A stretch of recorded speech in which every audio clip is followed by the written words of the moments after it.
ರಾಜಕಾರಣಿಗಳು, JDS ರಾಜಕಾರಣಿಗಳು, ಕಾಂಗ್ರೆಸ್ ರಾಜಕಾರಣಿಗಳು ಎಲ್ಲರೂ ಮಾಡೋದು ಏನಪ್ಪ ಅಂತಂದ್ರೆ ತಮ್ಮ ರಾಜಕೀಯಕ್ಕೆ ಯಾವುದೇ ರೀತಿಯಿಂದ ದುಡ್ಡು ಕೂಡಿಸ್ಕೊಳ್ಳೋದು, ಗೆಲ್ಲೋದು, ಅಧಿಕಾರ ಹಿಡ್ಕೊಳ್ಳೋದು ಅಷ್ಟೇ ಅವ್ರ ಮೈನ್ ಉದ್ದೇಶದ.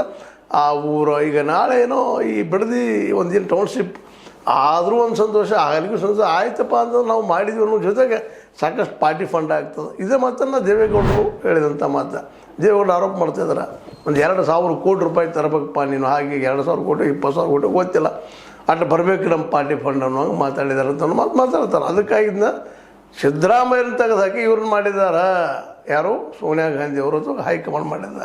ಅವ್ರಿಗೆ ನಾವು ಮಾಡಿ ಕೊಡ್ತಾರೆ ಮಾತು ಕೊಟ್ಟಿದ್ದಾರೆ ಅನ್ನೋಂಥ ಮಾತನ್ನು ಅಲ್ಲಿ ಓದಿ ಹಚ್ಚಿಬಿಟ್ಟಿದ್ದಾರೆ. ಈಗ ಇವರಲ್ಲಿ ಯಾರು ಸತ್ಯವಂತರು ಯಾರು ಸುಳ್ಳುವಂತರು ಗೊತ್ತಿಲ್ಲ. ಆದರೆ ಒಬ್ಬರು ಮಾತ್ರ ಆರೋಪ ಮಾಡೋದೇನು ಸುಳ್ಳಲ್ಲ, ಆದರೆ ನಡೆದದ್ದು ಏನು ಸುಳ್ಳಲ್ಲ. ಈಗ ಏನಾಗಿದೆ ಇದು ನಾವು ನೋಡ್ತೀವಿಲ್ಲ, ಧರ್ಮಸ್ಥಳದಲ್ಲಿ ಯಾರಪ್ಪ ಕೊಂದವ್ರು ಅನ್ನೋದು ಇವತ್ತಿಗೆ ಗೊತ್ತಾಗ್ತಾ ಇಲ್ಲ. ಅಲ್ಲವ್ರು ಅದಾರು, ಬೇರೆದವ್ರು ಯಾರು ಇಲ್ಲ. ಹಾಗಾದ್ರೆ ಯಾರು ಅವರು? ಹಂಗೆ ಇಲ್ಲೂ ಎಲ್ಲ ರಾಜಕೀಯ ಪಕ್ಷಗಳು ಸಹಿತ ಇದು ಮಾಡುವಂಥದ್ದು. ಗೋಲ್ಬಲ್ ಮಾಡೋದು ಉಸುಕಿನಾಗ, ಕಲ್ಲಿನಾಗ, ಮತ್ತದ್ರಾಗ, ಕಾಡಿನಾಗ ಎಲ್ಲಾದ್ರೂ ಒಟ್ಟು ಸದ ಗೆಬರುದನ ಬರಲಪ್ಪ ನಮಗೆ ಪೊಲಿಟಿಕಲ್ ಪಾರ್ಟಿ. ಮತ್ತು ನಾವು ಹಂಗಾಗಿ ಮತದಾರನು ರೊಕ್ಕ ಕೊಟ್ಟು ಓಟ್ ಹಾಕ್ತೀವಿ ಅಂತ ಹೇಳ್ತೀವಿ.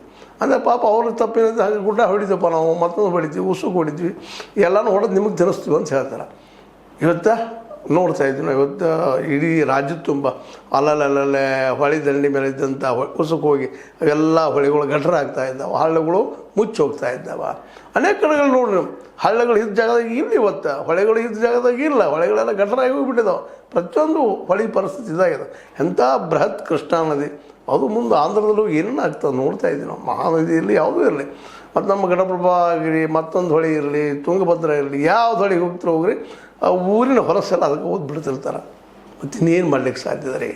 ಮತ್ತು ಹೊಲಸೋದು ಬಿಟ್ಟರೆ ಉಸುಕಿರು ಬಿಡ್ತಾರೆ, ಅದೂ ಇಲ್ಲ, ಉಸುಕು ತಗೊಂಡೋಗಿ ಬಿಡ್ತಾರೆ. ಹೀಗಾಗಿ ನದಿಗಳು, ಗಿಡಗಳು, ಕಾಡಿನಲ್ಲಿ ನಾವು ನೋಡ್ತೀವಿ. ಕೊಡಗಿನಲ್ಲಿ ಯಾವ ರೀತಿ ಪರಿಸ್ಥಿತಿ, ಕೇರಳದಲ್ಲಿ ಆಯಿತು, ನಮ್ಮ ಕೊಡಗದಲ್ಲಿ ಆಯಿತು, ಯಾವ ರೀತಿ ಕಾಡು ಹಾಡ್ತಾ ಇದ್ದಾರೆ. ಅದು ಮಲೆನಾಡಲ್ಲಿ ನೋಡ್ತಾ ಇದ್ವಿ, ಎಷ್ಟೋ ಗುಡ್ಗಳು ತಂತ್ರ ಕುಸಿದು ಬಿಡ್ತಾ ಇದ್ದಾವೆ, ಗಿಡಗಳು ಕುಸಿದು ಬೀಳ್ತಾ ಇದ್ದಾವೆ, ಹೆದ್ದಾರಿಗಳು ಬಂದ್ ಆಗ್ತದೆ.